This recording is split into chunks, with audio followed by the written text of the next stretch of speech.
Hey guys, I'm Randy Younger, and this is another episode of Under the Radar, where we talk all things film and sometimes TV. And we have a wonderful Marvel episode tonight. First, I want to welcome. Got some Marvel action going. Yes, great, perfect. Spidey, and then Captain America. I love it. It's awesome. We've got Mr. Forrest Bennett. Hello, welcome back, sir. Ready? Matt Roran. Hey, Matt. How do? And Eric Godfrey. Hey, Eric. How's it going? Good. So, gentlemen, thank you so much for meeting. As always, we always have wonderful movie and TV discussions, and I'm pretty sure tonight will be no different. But first, I want to just mention some really nice, very late news, but really awesome news. At 93 years old, James Hong has finally received a star on the Hollywood Walk of Fame. And this is just about a month or two after Everything Everywhere All at Once, which he was in and stole the show. He was fantastic. Fantastic veteran actor.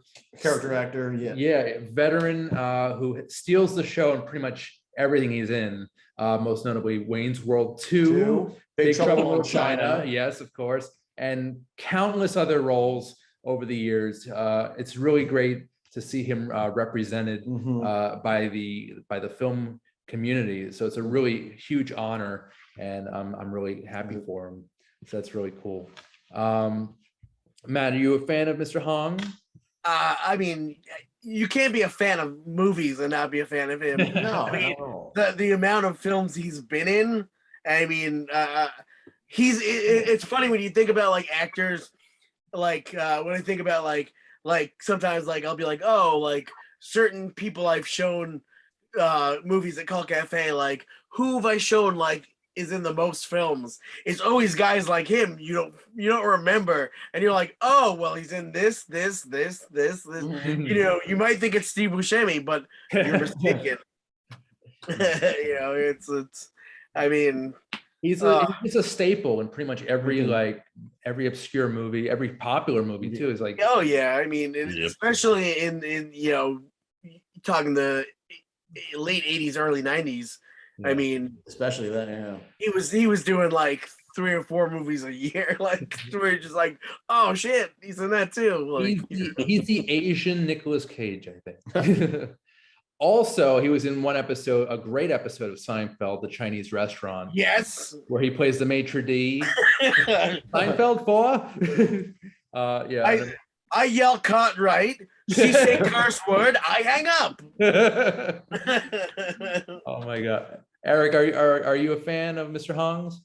Oh, absolutely. I mean, I'm not to be boring, but of course it's like Big Trouble in Little China right there, like that alone. But weirdly enough, also I feel like a lot of attention to be his voice work in the Kung Fu Panda movie. Yes. Yep. And Mulan. Yeah. Yeah. Yeah, no, it's just, you're right. He's that guy in that thing, and he's just I almost feel like Christopher Lee would also be another good comparison. Yeah. Just the person who just Absolutely. constantly pops up everywhere, Yep. and every time he does, just he always makes it better. Does Lee have a star on the Hollywood Walk of Fame? If he doesn't, I genuinely have no idea. I'm petitioning. He deserves it. Better. Absolutely, yeah. Forrest, memorable roles for you? I mean, for me, I'm a big John Carpenter fan. So Big Trouble in Little China, Yes. and as we said, Wayne's World 2. Also, he had a small part in Blade Runner. Yes, Yeah. A very weird role. He was like harvesting eyeballs or something. Yeah. No, he was making the eyes for the replicants. He was so making eyes. That's Okay. I It was love that odd. scene so much, especially the whole when they're going into the things these eyes have seen.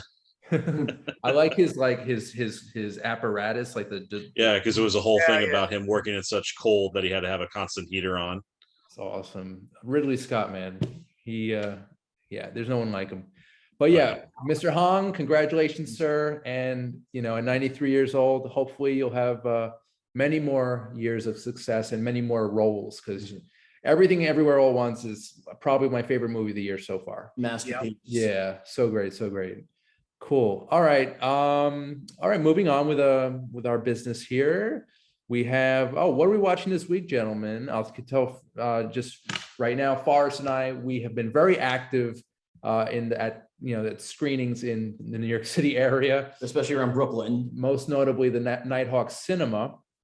And we pretty much live there now. Yeah, it's a home away from home, and we love it. The 2 locations, I'm giving a shameless plug. They're not even paying me. Yeah. We got Williamsburg. They should be paying us though. I know. Williamsburg and Prospect Park, 2 wonderful locations, very different theaters, but it's still the same vibe. And we saw Terminator 2 Judgment Day for my birthday, which was amazing. Anytime, it still looks amazing 30 years later. Yeah, and anytime I get to see it on the big screen, I get giddy. Yeah. I don't get giddy often, but T2 is just one of those movies. I feel like any movie that I missed in theaters the first time. Yeah. If I get a chance to see it in the theater, I feel like I'm watching it for the first time. Yeah. Well, I was like that a few weeks ago with Batman Returns. I actually got chills. Oh, same here. Well, I think there's a case to be made that T2 is the greatest sequel ever made. I don't know. I'd say Aliens. We're still going with Cameron. Yeah. James Cameron wins either way. Well, for me, I'm biased. Ghostbusters 2 is my favorite sequel of all time. James Cameron did that. Also, too. Imagine. You know what? I'm gonna say it. Piranha 2. Oh God. Yeah. We're still in Cameron. The master of sequels. Yes. Oh, speaking of Cameron sequels, the trailer for Avatar 2 just dropped a couple days ago. I wanted to have a little mini discussion about that, guys. Matt, what were your thoughts of the way of water? all I have to say, as a very vocal anti-Avatar guy that I've been on your show, I've multiple times mentioned how I don't give a crap about those movies. I have to say, seeing Doctor Strange with my kids the other day, the trailer comes on for Avatar 2, and my daughter Birdie looks at me and she goes, "Dad, do we have to go see this when it comes out?" I really don't want to. I said, "Of course we do not have to see this movie," and I've never been more proud of my life. I mean, the first Avatar, I gotta say, too little, too late, guys. Yeah, it's a good movie, but it's decent, but it's nothing special. No, like we were talking before we started recording, the plot has been recycled to death. Yeah. Dances with Wolves. Dances with Wolves. Fern Gully. Pocahontas. Thank you. That's the big one. Yeah. I mean, how many times can they do it? I mean, but it works here because the visuals are so I guess I just don't know what you guys have against The Last Airbender. I mean, there's just so much hate on this. Yeah, it is probably like one of the best. M. Night. I would say that Avatar is the best thing has done to hit puberty. Okay. Yeah. No, the first movie was a tech demo, and this one is going to be a tech demo. And I think the thing that's going to, I don't think we're going to be recalibrating our greatest sequels of all time.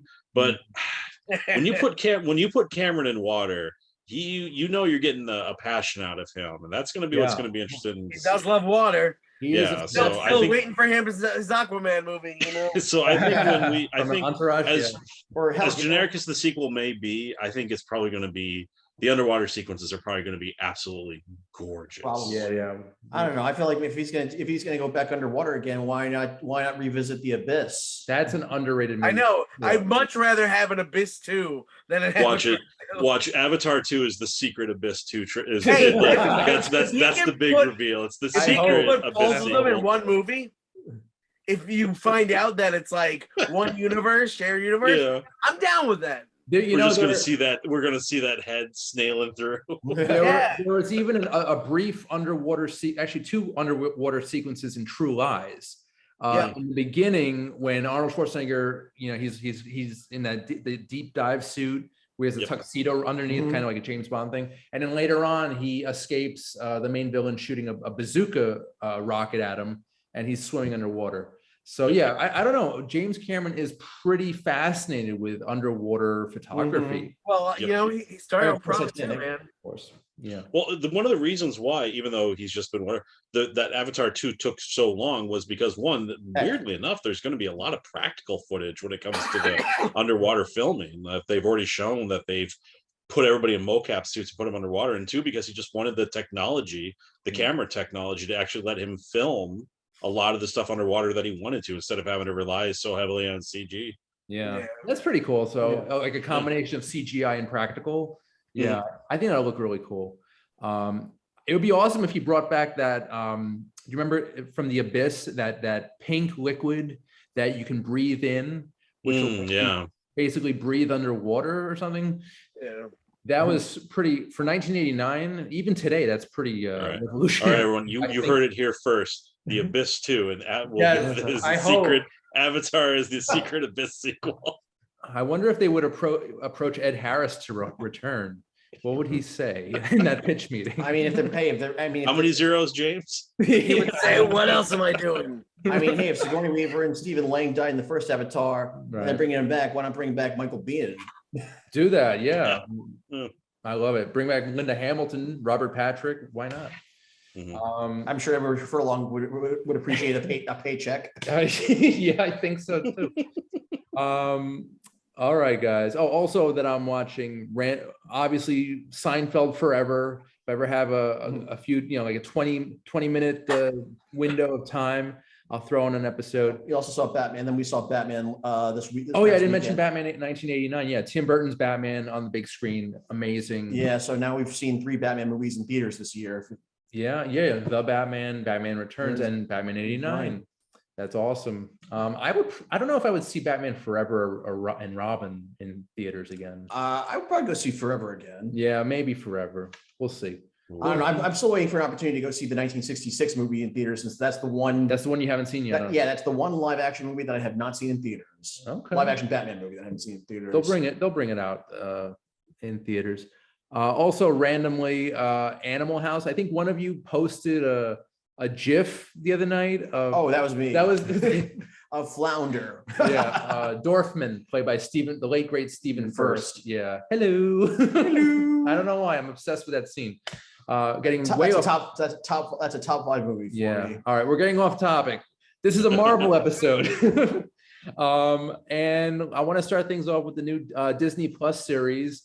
There were 6 episodes that dropped over the past month or two, and this is probably my second favorite or third favorite series from the Marvel MCU, next to Hawkeye and Loki. Falcon and the Winter Soldier is up there too. But Moon Knight, this is a strange one, man. Yeah. I wasn't sure, did I like this one or hate it? Yeah. Or I would say I hate it, but like I don't know. I'm not sure what to make of it. The only Marvel series I've seen besides this one are like as far as the Disney Plus series have been WandaVision and Hawkeye. I haven't watched Loki or. Well, over the past year, we've gotten like what 7 or 8 series? No, Yep. Something like We that. had WandaVision, we had Falcon, we had Loki and Hawkeye, and now And What If? if you want to count What If, and now Moon Knight. I've watched one episode of What If. All right. Well, let me just do a quick synopsis here. So basically, it stars the great Oscar Isaac, one of my favorite working actors. I always mention that because I can't mention it enough. He's so good. Yeah. Basically, he plays a guy with dissociative identity disorder, or DID. Basically, he's a little disturbed. He's got some alter egos, alter personalities, multiple personalities, and basically, he's an avatar for an Egyptian god whose powers are basically Ethan Hawke is trying to basically steal his power and use it for evil. Basically, it's a trippy. As you can tell, it's a confusing story. Not quite, but it's just hard to describe. It's just so out there. But I loved it because how weird it was. And again, Oscar Isaac. I feel like Marvel's at their best when they get weird. Yeah. It definitely had shades of Loki. It reminded me. It kind of had that vibe about it, as opposed to Hawkeye and Falcon, which were more straightforward action. This was kind of all over the place, and Yeah, if you're into Egyptology, because this definitely delves into the history of the gods of Egypt. It's a strange one for sure. But Matt, what did you think of it? Well, I mean, this has been a thing I've been waiting for forever. I mean, Moon Knight has always been one of my favorite characters. Since I was a wee lad in the '80s, I fucking love Moon Knight, and you know, it's basically Batman with DID, which is fucking incredible. And you know, when they started doing the Marvel Knight stuff for Netflix, I was so like, all right, we got Punisher, we got Daredevil, like Moon Knight is next. Like, let's get Moon Knight. And then, you know, they stopped doing them. And then Disney pretty much right off the bat was like, we promise you Moon Knight. And I'm like, yay. And then they were like, it's Oscar Isaac. And I'm like, even better. Holy crap. Only my favorite, like, actor of the moment. Yes. You know, like, he's like, hands down, the fucking most talented actor out there right now. And, you know, I couldn't have been happier. Then he got Ethan Hawke to come and do this with him, and you know, I just you know, I love how true they kept it to like actual like Egyptology. I love that they actually got an Egyptian guy to direct the episodes and kind of like keep them in line. You know, it was everything I'd hoped for, except it was so short. But I also at the same time appreciate it because it definitely left me like dying for more. And at least like the hope that, you know, we'll see, you know, Mark Spector in the MCU soon, if not, you know, waiting for a season 2. But, you know, with all the other like weird mystical stuff going on right now, that we might get him sooner than later. Yeah, we need him. We need him on the big screen for sure. Exactly. I mean, honestly, like this movie I thought was an incredibly solid 3-hour film. It's like they could have released it as a film. Yeah. You know, it would have been, I mean, amazing to see on the big screen. But you know, it's probably best for them that they did it as a series, because I think it's a little too strange for some people, especially all the people who just love to be like, I've never heard of the character, therefore it's going to be bad. Which is 98% of the people out there. I haven't heard of it. It's not Superman or Batman. Right. So, you know. So they said the same shit about Iron Man, though. So what the fuck do these people know? With the exception of WandaVision, I think every single MCU series has basically been a movie, chopped up. Yeah. Well, I mean, they even admitted Hawkeye was going to be a movie, and then they felt that it would be better served just putting it as a Disney Plus miniseries. Yeah, this is the only one that they actually gave a movie length to. The other ones were at least a little bit long. This one was like, okay, like this was shorter than Eternals. Yeah.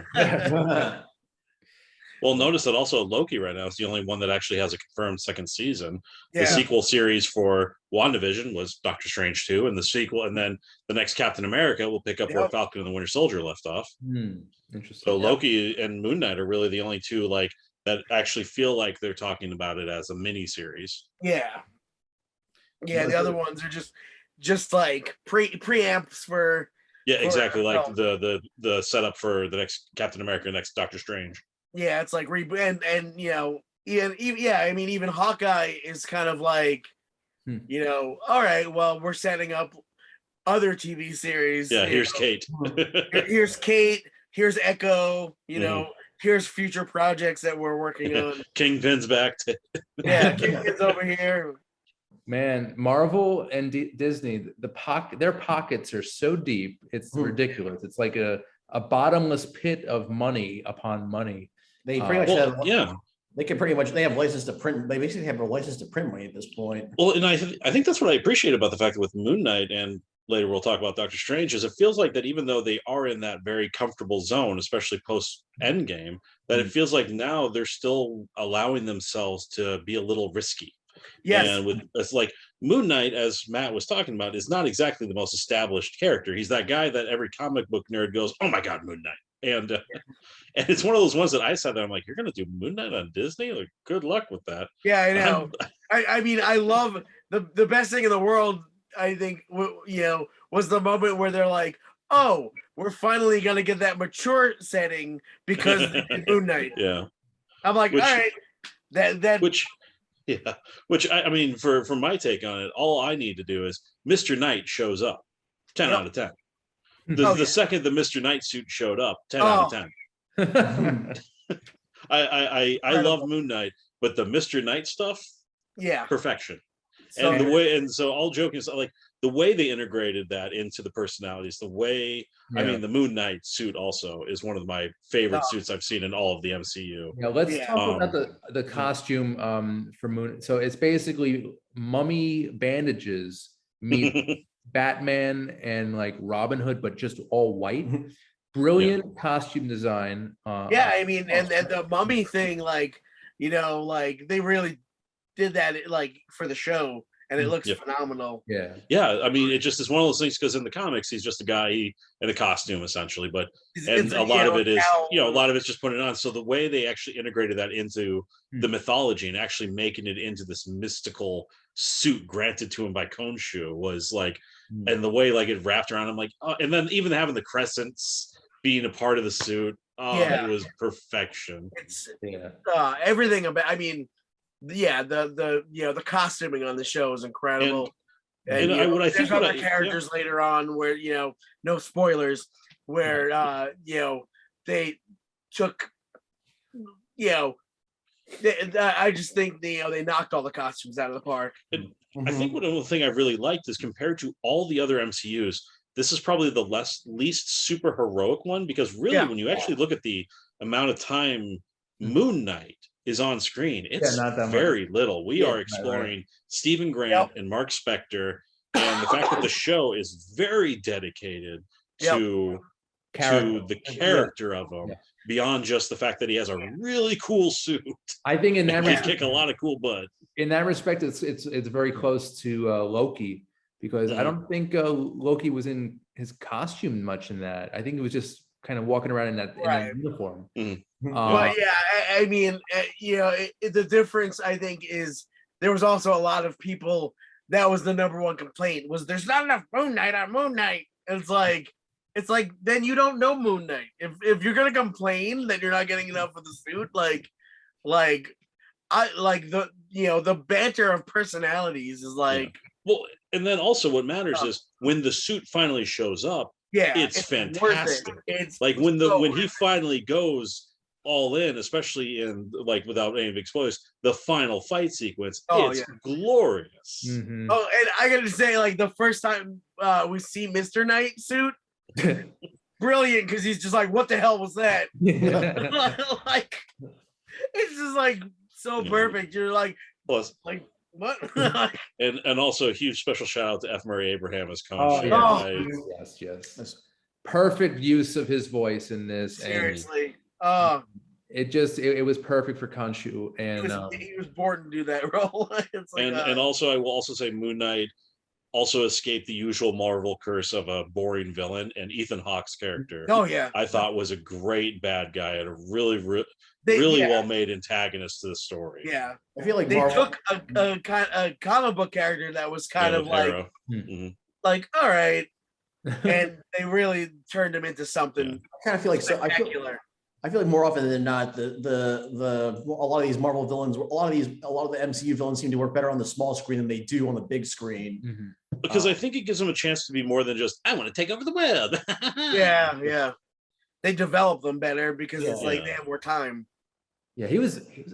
I don't think I've ever seen Hawk as a menacing villain before. No, unless you want to count him being this this bum musician in Reality Bites that somehow gets the girl. Maybe, but he was I mean, and I guess that's his a new thing he's trying out, because then he's got Black Phone coming out where he's the villain in that. So yeah, fantastic. And I'll be honest with you, I'm not a huge comic book reader these days, but I didn't know who Moon Knight was before the show. I used to work at a comic book shop. I knew who Moon Knight was. Okay. Although he was one of the Marvel characters I never really got into.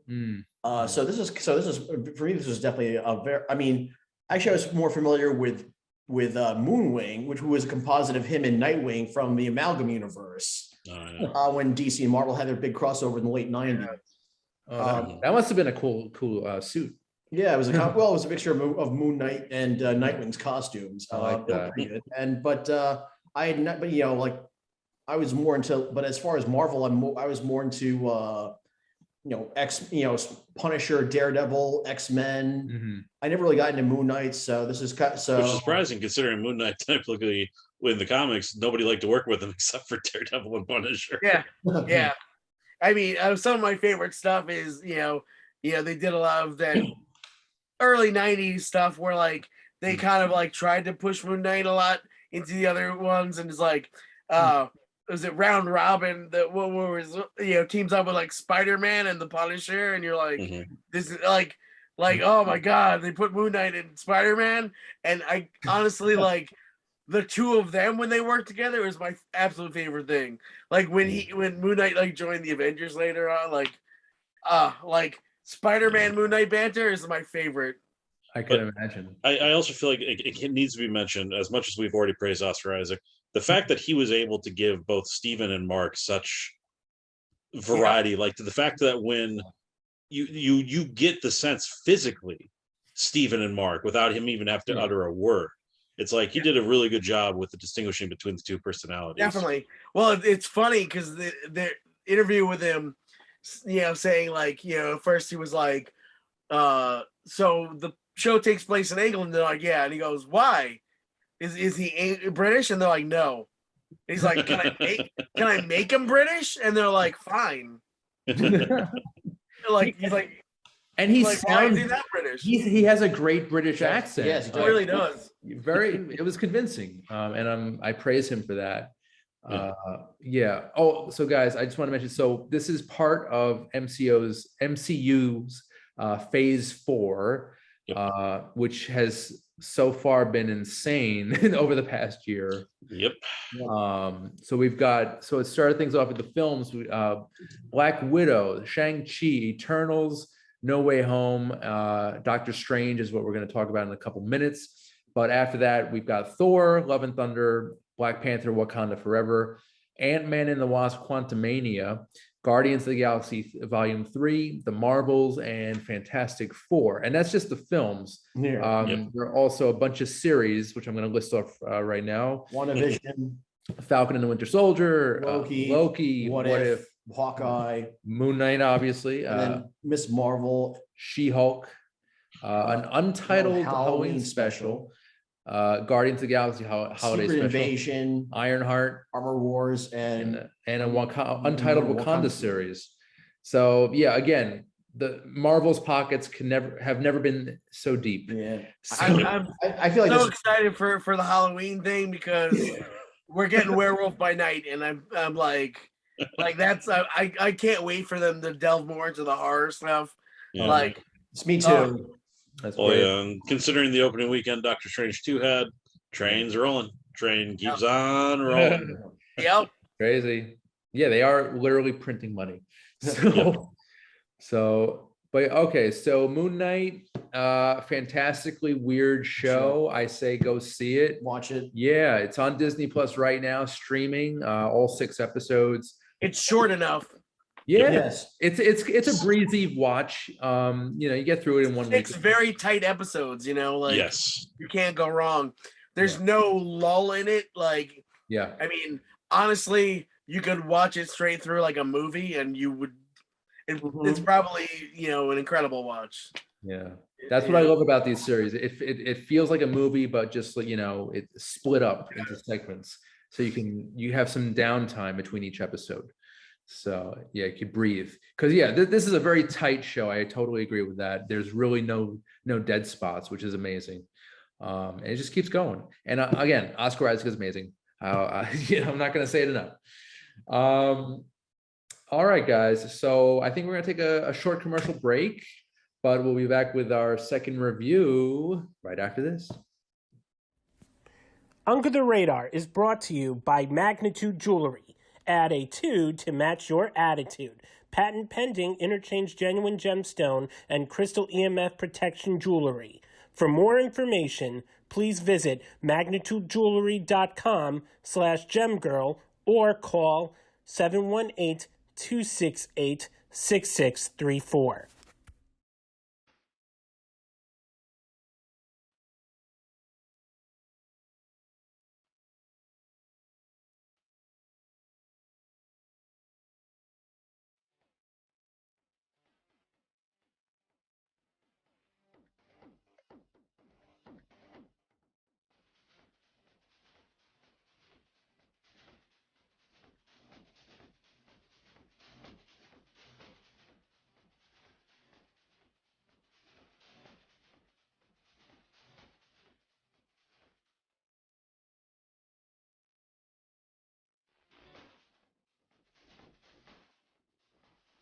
Hey guys, welcome back to the show. Randy Young, Under the Radar, and my wonderful panel of guest critics tonight. And we were halfway through our Marvel show, and we are now going to discuss Doctor Strange in the Multiverse of Madness. And this is follow-up to the first Doctor Strange from a few years back, starring the great Benedict Cumberbatch as the neurosurgeon who gets into a horrible accident, only to become basically a wizard. Sorcerer Supreme. Thank you, gentlemen. Yes. He's a cutter. He's the Sorcerer Supreme. Yes, a master of the mystic arts, if you will. Thank you. And in this, he inadvertently opens a doorway to the multiverse, and basically has to confront former Avenger Wanda Maximoff in a duel of magic. And along the way, he meets some familiar faces, some familiar characters, including a teenager who can also open the doorway to the multiverse.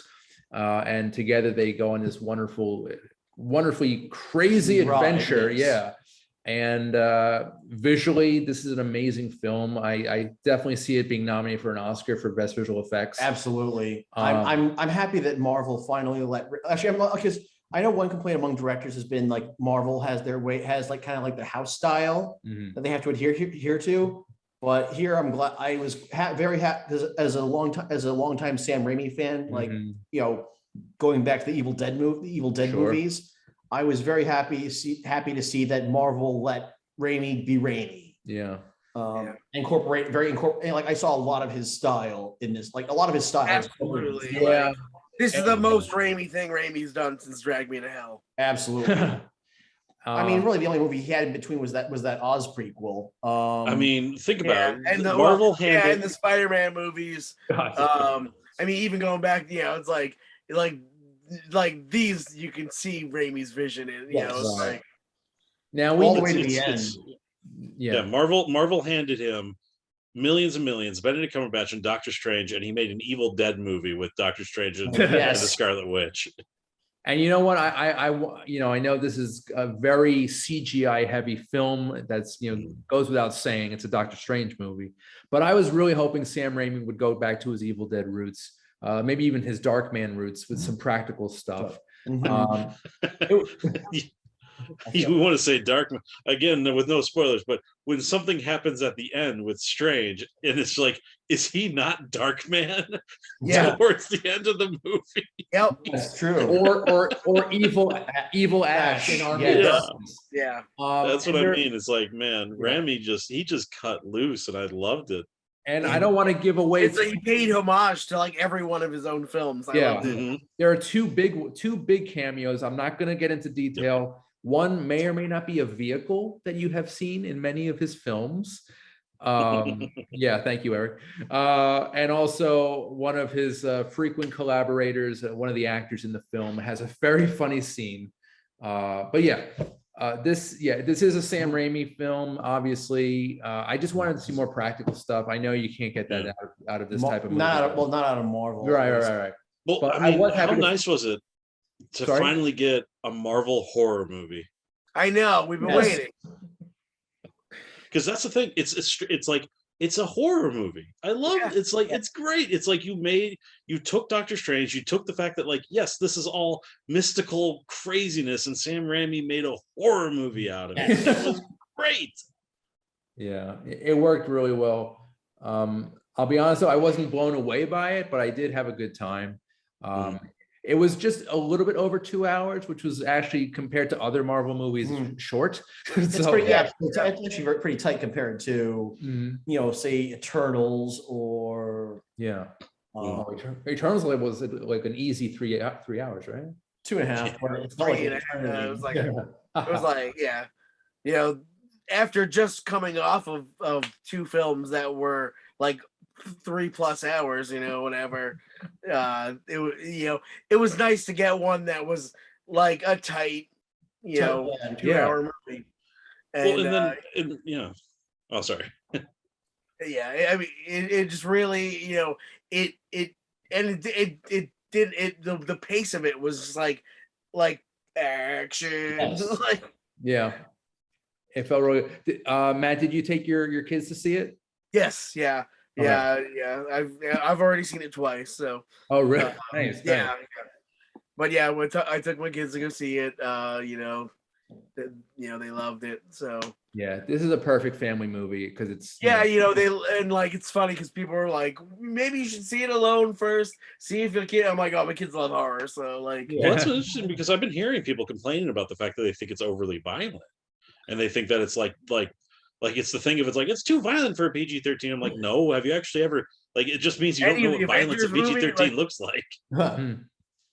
Yeah. Also, we've got a pretty decent score by Mr. Danny Elfman. Yeah. Collaborator of Raimi's. Of course, started collaborating with him for Darkman. Then Army of Darkness. Well, actually, they did a Simple Plan. They did Army. Well, it's Elfman's. He did the theme in Army of Darkness. You're right. Thank you. Yeah. And then they worked. I think their Simple biggest Plan. collaboration was probably Spider-Man 1 and 2. I think they reused some of the themes for Spider-Man 3, but we don't really talk about Spider-Man 3. But I will gladly talk about Spider-Man 3 anytime. It's just really cool to see Raimi helming a superhero movie again. After 15 years. Yeah, he definitely knows what he's doing. Yeah, no, giving him Doctor Strange, let him explore just the things that make him work so well. And it's the thing is, it's an incredibly simple movie. That's what I appreciated. It is not a complicated movie. It is very much it is a movie of from the get-go, this is what we need. The entire movie we're going to spend just trying to get what we need. And just inside of it is Raimi just filling it with all kinds of crazy mad multiverse of madness oh my god stuff. Now as they're trying to just get the one thing. There is a great scene where Doctor Strange is going through different dimensions, different universes. Oh yeah, the multiverses. And I'm pretty sure that was taken from Everything Everywhere All at Once, because it had a very similar feel to it, that one scene.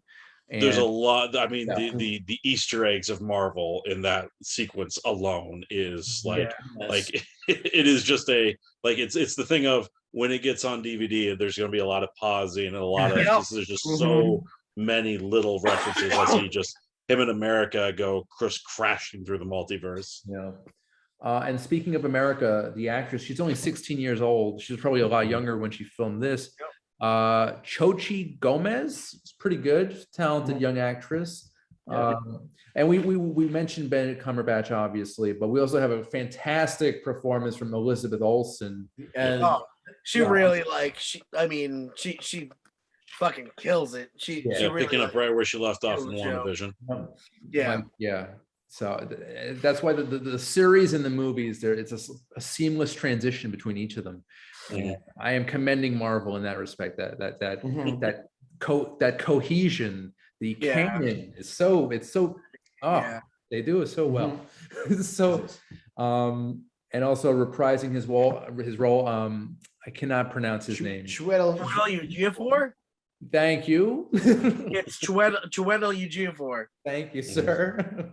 I didn't want to embarrass myself with that, but and we've got the always reliable Benedict Wong as, of course, Wong. Yeah. Michael Stuhlbarg is in it. For 5 seconds, yep. I love too when they put him in the end credit, with the picture, and I was like, he basically is like, "Hello, Stephen," and you're like, "Okay." Yeah. We used him. Well, thankfully, Rachel McAdams got a lot more to do this time. Yeah. Yes, and I mean, that was another nice thing about this. There's a nice depressing love story throughout the whole film too, and it just adds to the whole picture, and she was just incredible.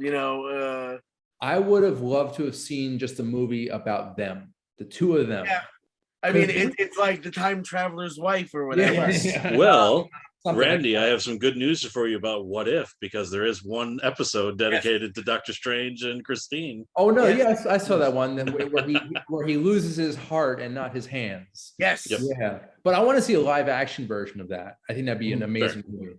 But I would say there's at least a couple of that you should probably that I recommend watching if you like to do as far as if you haven't seen this yet, some prep. I think there is some prep work you might want to do just to get caught up. And there's at least 2 episodes of What If that I recommend. Yeah. Watching. Including the Doctor Strange episode. nice. And the first episode too. Okay. Yeah. For no reason. For reasons, I'd say. And I mean, there's no cameos in this. There's no cameos. And with complementing theme music sewn into the fabric of the score. We're not going to talk about that part. I know what you're talking about. We're not going to talk about that part. It made me so happy. I was pleasantly surprised when that happened. Yeah. I think all the fanboy and all of us got a little giddy in that 3-second moment. Yep. It's like, I know that music. Oh, bring me back. Saturday morning cartoons. What? All right, I won't say anything else. But yeah, this is just a fun movie, and I saw it. Okay, so the theater that I saw it, I just saw it in standard. It's also playing in 3D and IMAX. I caught it in IMAX. How amazing was that? It was amazing. Oh man, it was wild. I gotta see IMAX 3D is the next time I go see it will be in that format. How did you guys see it, Eric, Matt? Just standard for me. Standard, okay. Standard was actually pretty good too. I mean, oh yeah, no, it was a gorgeous movie. I mean, it is an absolutely gorgeous movie. I love, again, it's like I'm singing his praises it's some of the magic, the way that it's the magic fights, the magic battles. There's a magic fight with music that is just the absolute highlight for me. It's literally you with music. I love literal music. Yeah. so good. I wasn't expecting that, so yeah. Sam Raimi surprised me there. Yeah, that was great. Yeah, I saw it standard, and then I saw it with my kids in ScreenX. I brought my kids because I thought it'd be a fun gimmick for them to see Doctor Strange in ScreenX, which is the one where you got action. The action scenes are going on the side of you and in front of you. So cool. I think that's how we saw Raiders of the Lost Ark, right? No, that was I think they call it 4K. Oh, or 4D, 4D, I think. 4D. 4K or 4D. 4D. I was like 4K is a format for what? There was a scene, side note, Raiders of the Lost Ark, where Indy is fighting that big Nazi mechanic. Yes. He gets basically chopped by the propeller. Yeah. And at that moment, we got sprayed. With water because on the screen was just blood. That was perfect. Yes, that is amazing.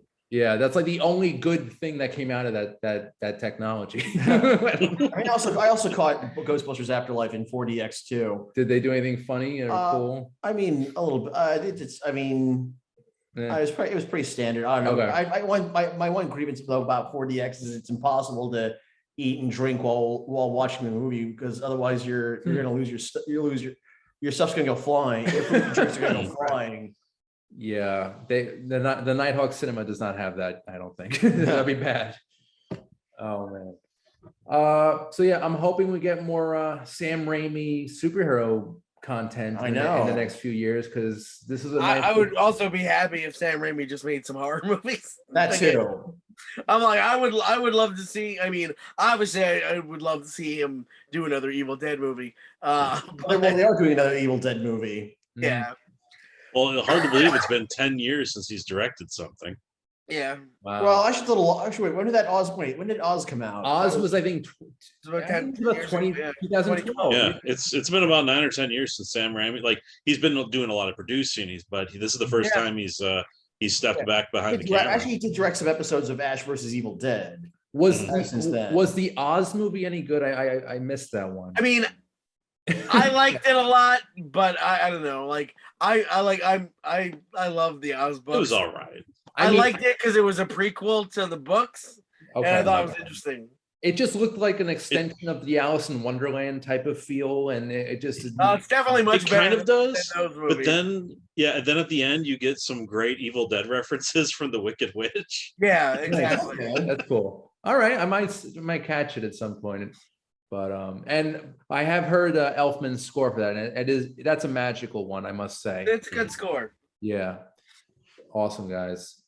So yeah, I want to see more Raimi for sure. Not just producing, but actually directing. I think Yes. a reboot of Darkman is in order. I think that would be a fun I think there was talking. As long as Liam Neeson comes back for it, baby. man. You know, I wanna see he a still does sequel to action Darkman. movies. Yeah, he's He was doing more in- action he was movies in- than back then. That's true. I think Darkman might be his first official action movie. Don't quote me. I want to see Darkman versus the Evil Dead.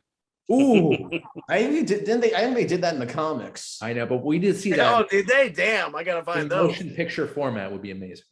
So, by the way, Darkman had some amazing makeup effects back then for 1990. I absolutely love that movie. Oh, So good. Great movie.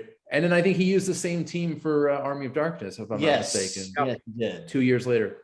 Awesome. So, all right, guys. So, Doctor Strange in the Multiverse of Madness is now playing in theaters. So, I say go see it. Eric, what do you say? Absolutely. I was a huge fan of it. Great sequel, great time. Like, it's support Sam Raimi. Great Yeah. sequel to 9 different things. Exactly. And yeah, for me, it was, I'd say see it. If you're a Marvel fan or a Sam Raimi, like if you're a Marvel fan, see it. If you're a Sam Raimi fan, see it.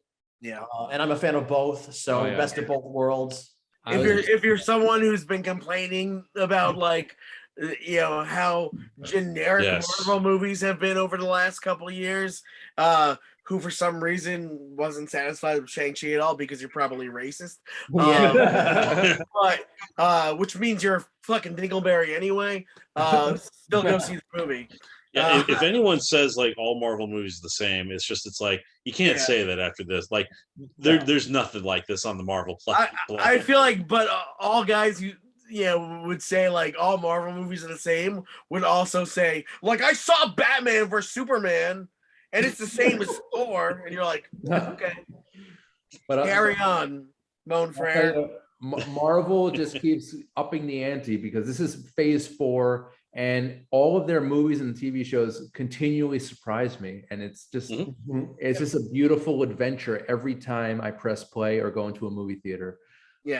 So Eric, you mentioned that, they're fresh and original and they basically keep you guessing. And phase 4 is probably their most unpredictable phase yet. I think it's definitely they're more well, I don't know. I feel like phase 3 might have been a little more ambitious because of Infinity War and Endgame. And this one's definitely more of the risk taking. That's what it was. That's what it was. Yeah. Well, it's basically how do we rebuild the MCU after essentially ending it? Yeah. Like Yeah. now that our core people are gone, now that Cap's gone, Thor's on his way out, Iron Man's gone. It's like how do we take what we've gotten and we now merge it into whatever comes next? Right. Yep. And that's a testament to the writers for Yes. sure. The writers and Kevin Feige. Yeah, no, Feige's definitely leading the charge on that He one. is, he's steering the ship in a very good direction, and I want to see where all these characters are going, especially Moon Knight and Doctor Strange. So Yes. And we got Miss Marvel up next. We got Kamala Khan hitting the TV screens. yeah, and I'm assuming I'll have you gentlemen on for that. I think you can count on that. But I don't know. I just want to know when is Howard the Duck finally going to get a second? I'm not talking his cameos. I'm hoping he's got a bigger role in Guardians 3, man. Hey, he showed up in it. He showed up against Thanos in Endgame. He needs a standalone film or TV series. He needs a remake of the 1986 classic. Classic. Yeah, with cameos from Leah Thompson. Have Leah Thompson's daughter in it, man. Yeah, Zoe Deutsch, she'd be perfect. I don't think we can get Jeffrey Jones back because I think he's yeah. But hey, Kevin Spacey's working again. They can get him. Yeah. We'll see what we can do. We'll talk to his people. Yeah, I love it. Yeah, basically the future of Marvel is bright and unpredictable, and I'm excited. I'm assuming you guys are too. So. Oh yeah, I mean, again, the fact that next movie-wise is Taika Waititi back with Thor, it's like, there's good reason to be hopeful. Yeah, I'm so excited. Nice. That'll probably be the next one we review. That's what do we see here? Yeah, Phase 4, sure. Yeah, so it'll probably be Miss Marvel and Thor. Yep, Miss Marvel and Jane Foster as That'll Thor. be the trend, a series and a movie. Yeah. Keep it going. It's a good full meal. You got a series and then you got the movie. Yeah. You got a salad oil and soup. It's the entree. Yeah. You got your entree. Now I'm hungry all of a sudden. Thank you, Matt. All right, guys. So we have a couple minutes left. And usually we have a bunch of coming attractions, stuff that's coming out the week that this show airs. But this week we only have 2 films, but they're big ones. So the first one's the new Downton Abbey show called A New Era. Downton Abbey. Downton. Yeah. I've never seen the show. So. I've never had the pleasure of seeing this, and this is a follow-up to the 2019 film, which is based on the series. But it's got a good cast. Maggie Smith, Hugh Bonneville, Elizabeth McGovern, Maggie Smith. Your parents will go see it and they'll love it. So there's that, and just one other film opening up this week, called Men. It's a drama horror sci-fi. Yes. And it is released. It's going to be released by A24. Oh. So, I mean, come on, New Alex Garland movie. That's all you need. Alex Garland, Ex Machina, and nice. Ex Machina, Annihilation. Yep. Bring on the next one. I mean, 2 of my favorite science fiction movies of the past, 20 years. Forget decade, man. The last 2 decades. Yeah. I mean, so yeah, I'm super excited for that one. Nice. So. All right. Maybe that'll be the next review. We'll see. All right. So just those 2 movies opening this week. So pretty good ones. We shall see. And we have a couple minutes left still. And I just want to go around if we have any plugs. Mr. Bennett, anything you want to mention tonight? Let's see. As far as stuff I've been watching recently, I went and saw Dick Tracy at Nighthawk last week. Right. Disney's first attempt, one of Disney's first attempts at a comic book movie before they bought Marvel. Nice. But it's still, it's still one of my favorites. And then yes. Oh God, I still quote that line to this day. I'm actually this Friday, it's Friday the 13th. I'm going to be going out to Blairstown, New Jersey, where the original Friday the 13th was filmed. Nice. And I'm going to be visiting the campground, Camp Novi Bosco, that served as Camp Crystal Lake in the first movie, followed by a 35 millimeter screening of Friday the 13th, the final chapter. They just filmed the first movie at that location? Yes. Okay. And the rest were done in like Connecticut and LA and Canada. Right. And then I'm also going to be I will be working as an actor person in a music video for a band called Catbite. Okay. That's the punk rock? Yes. Okay. And then of course, you and me, we filmed another couple scenes for Shroma's Bring on the Damned. Right. Which is a lot of fun. Yeah, we've done 2 shoots so far. I look forward to three scenes in two shooting days. Yeah, it was a lot of fun. I love it. I love Trauma. I love the experience. It's just a fun time. And I want to thank you for inviting me to that. No problem. I'm glad I could I'm glad I could corrupt you. Oh, I love it. I want to, corrupt me. But yeah, no. Trauma, fine company. Shameless plug. Trauma Now is their app, which basically has every single bit of content over the last 45 years, almost 50. Almost 50. Actually, Yeah. I think it's like 40. So they're up to 47 years. So check that, download that app. I think it's like $5 a month, and you can see like almost unlimited content from Trauma over the years.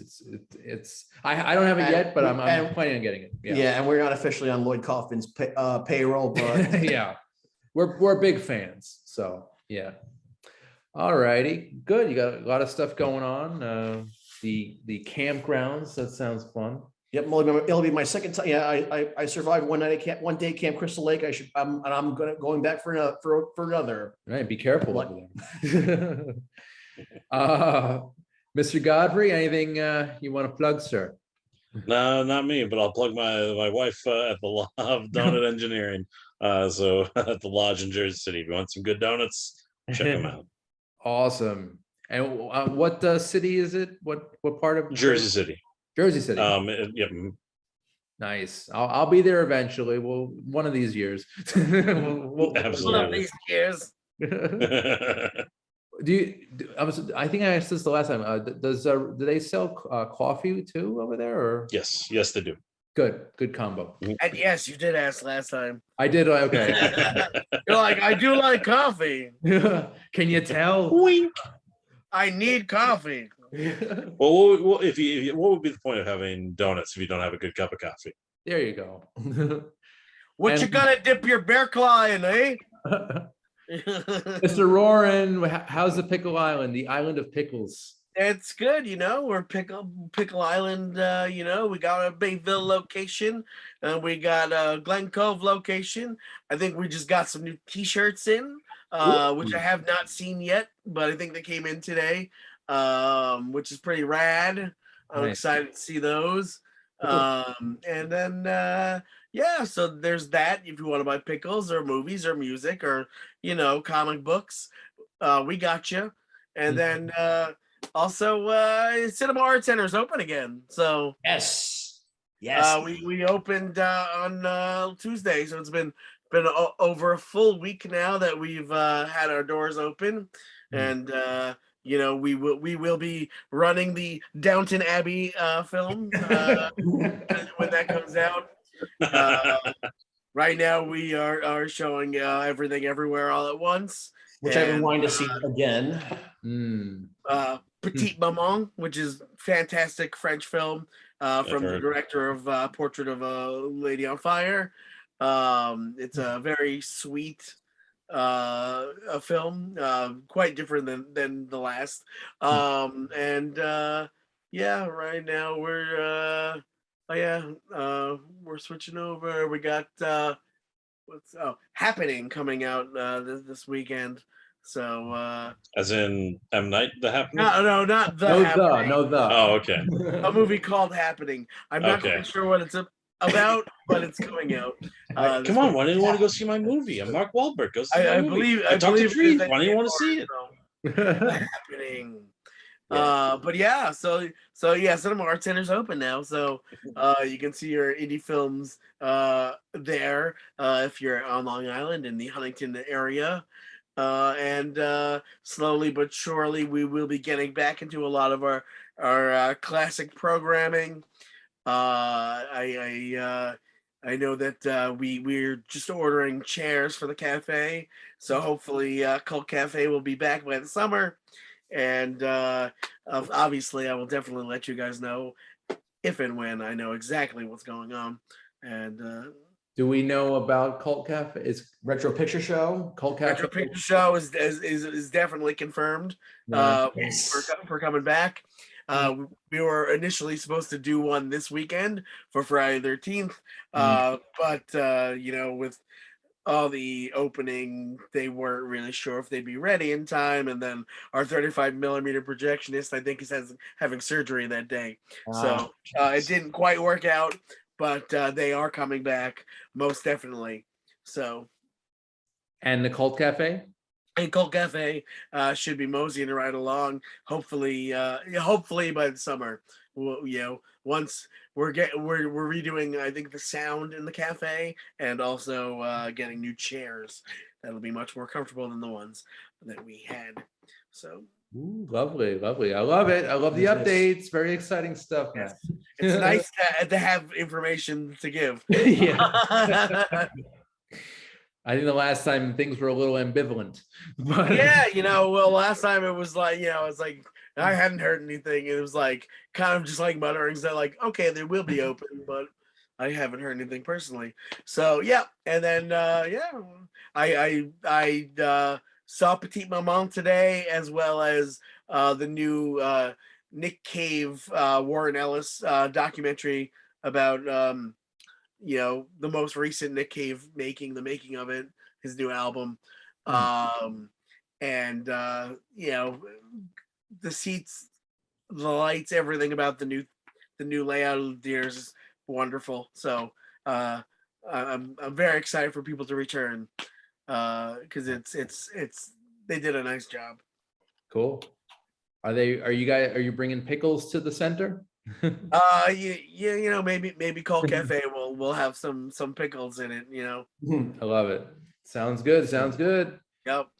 All righty. And as for me, you can watch previous episodes of Under the Radar on the YouTube channel. Just go to Under the Radar there and subscribe and share. Also, for new episodes of Under the Radar, tune in every Monday at 11 a.m. Eastern on Manhattan Neighborhood Network. You can also check out the show on the Lifestyle channel and also on cable TV, FiOS 34, RCN 83, and Spectrum 56 and 1996.